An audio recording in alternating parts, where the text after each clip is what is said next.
Okay, now let us talk about the process called photorespiration in plants.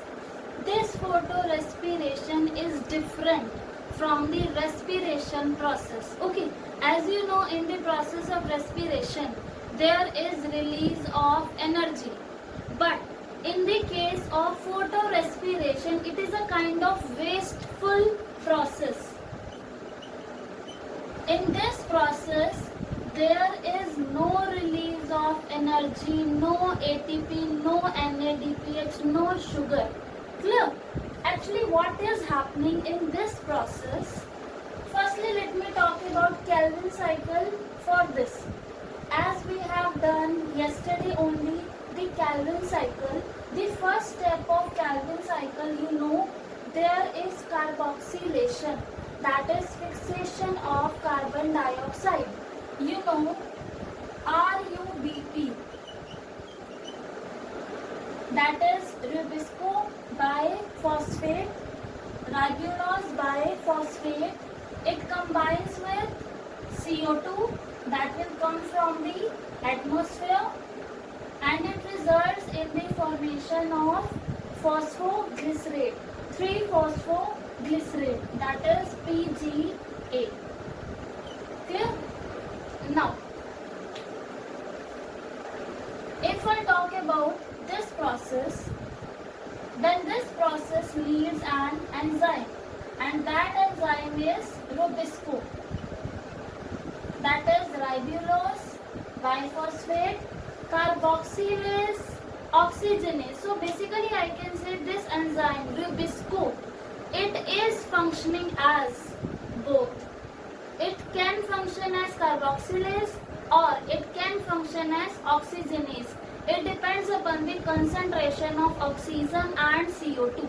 Okay, normally what is there in the plant during the photosynthesis? The plant is taking carbon dioxide from the atmosphere, right? So in this case, as you know, the amount of CO2 will be more. And that time what will happen? This ribisco enzyme, it will function as carboxylase. It means RUBP will combine with CO2.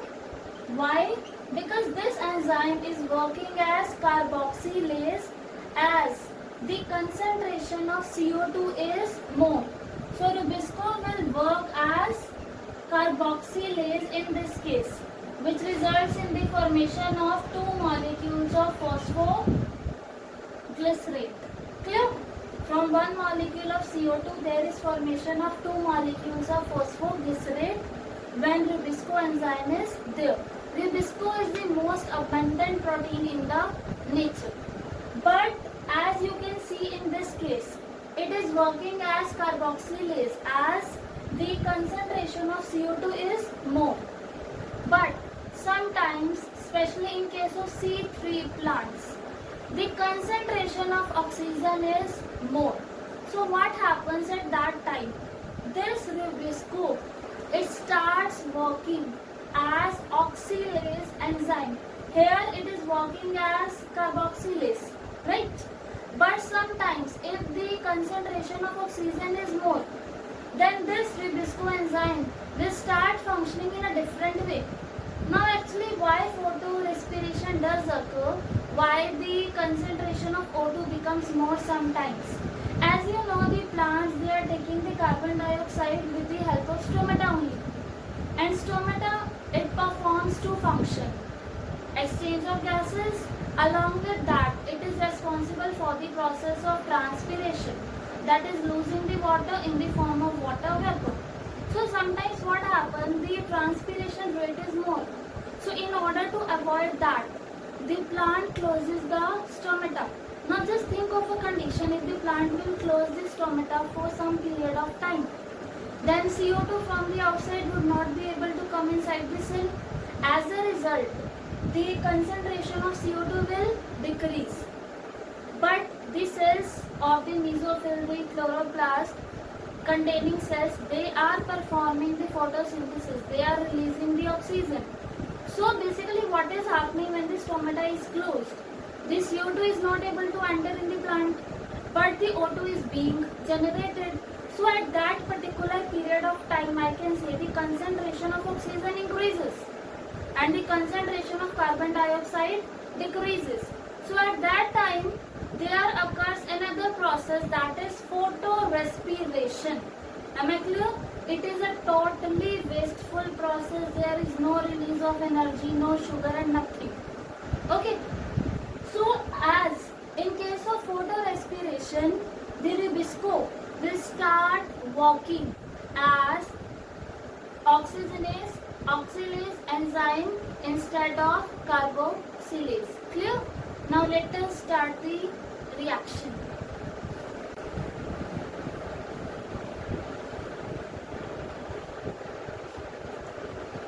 So now, if I talk about the mechanism of photorespiration, so what happens in photorespiration? The RUBP, earlier the RUBP was combining with CO2 because at that time the rubisco was acting at carboxylase as the concentration of CO2 was more. But now, due to increase in the concentration of oxygen, now the rubisco enzyme will start working as oxygenase enzyme. So now what will happen? The RUBP, it will start combining with oxygen. Earlier it was combining with CO2 in Kelvin cycle, as here the rubisco was working as carboxylase. But now due to increase in the concentration of oxygen and decrease in the concentration of carbon dioxide, this rubisco, it will start working as oxygenase. So here it is working as oxygenase. Here it was working as carboxylase. It merely depends upon the concentration of CO2 and O2, how the rubisco will behave. Now, let us talk about this. When the concentration of O2 is more and CO2 is less, the rubisco is working as oxygenase and it results in the formation of phosphoglycolate.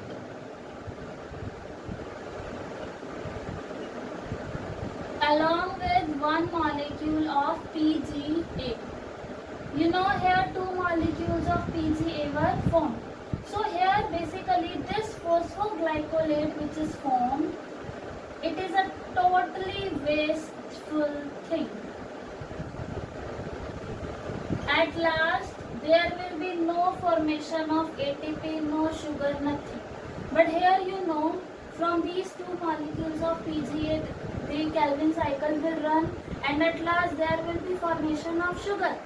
But here this phosphoglycolate, after this there will be no formation of sugar. So basically this photorespiration is a wasteful process in case of C3 plants. Am I clear? Now if I talk about the site of occurrence of photorespiration, so photorespiration occurs at three places. First is, as you know, chloroplast, after that peroxisomes, and after that mitochondria. There are the sequential steps. Firstly, like I told you, phosphoglycolate is formed in the chloroplast.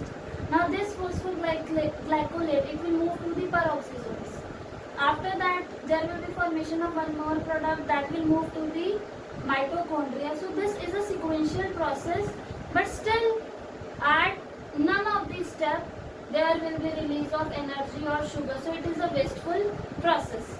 Now this process, that is photorespiration, it takes place only in case of C3 plants that are found in the temperate regions. But if I talk about the C4 plants, the photorespiration process doesn't take place. So I can say C4 plants, they are having a better yield, better productivity as compared to the C3 plants. They are even resistant to higher temperature. Now here comes the question, why C4 plants doesn't undergo the photorespiration? If you think the cause of the photorespiration, I told you, when the concentration of CO2 is low At that particular time, Rubisco starts working as oxygenase. So what is happening in C4 plants? The concentration of CO2 is always high. It is never low. Am I clear? The cause of photorespiration in C3 plants, sometimes the concentration of CO2 decreases. So the Rubisco starts working as oxygenase. At the active site of the Rubisco, instead of the CO2, the O2 starts making bond. But in case of C4 plants, they are having a mechanism which ensures that the CO2 concentration will never go beyond a particular level. So in them, the CO2 concentration is always higher. And as a result, the Rubisco will always work as carboxylase. And as a result, RUBB will always combine with the CO2. There will never come a condition when the RUBB will combine with the oxygen, as Rubisco here will never work as oxygenase. Due to increase in the concentration of CO2, it will always work as carboxylase. Now, how in C4 plants the concentration of CO2 is always high? This is the reason. Actually, what is happening in C4 plants? In C3 plants, as you know, the first stable product of photosynthesis is 3-carbon phosphoglycerate. That's why they are known as C3 plants. But in case of C4 plants, the first stable product of photosynthesis is a 4-carbon molecule, that is OAA, oxaloacetic acid. So what is happening actually in case of C4 plants? The 4-carbon molecule that is produced, it will go to bundle sheath cells. Okay, this 4-carbon molecule that is formed in the photosynthesis process, basically it will go to bundle sheath cells, and there a few molecules will be broken down into CO2. As a result, the CO2 concentration is always higher, and if the CO2 concentration is always higher, then as a result, Rubisco will always work as carboxylase. Clear? Rubisco will always work as carboxylase, or indirectly I can say its active site will always combine with CO2. It will never combine with O2, and hence C4 plants, they are not showing the photorespiration, and as a result their yield is higher, productivity is higher as compared to the C3 plants, as this photorespiration is a wasteful process because it is not yielding any energy, any sugar, nothing. Am I clear?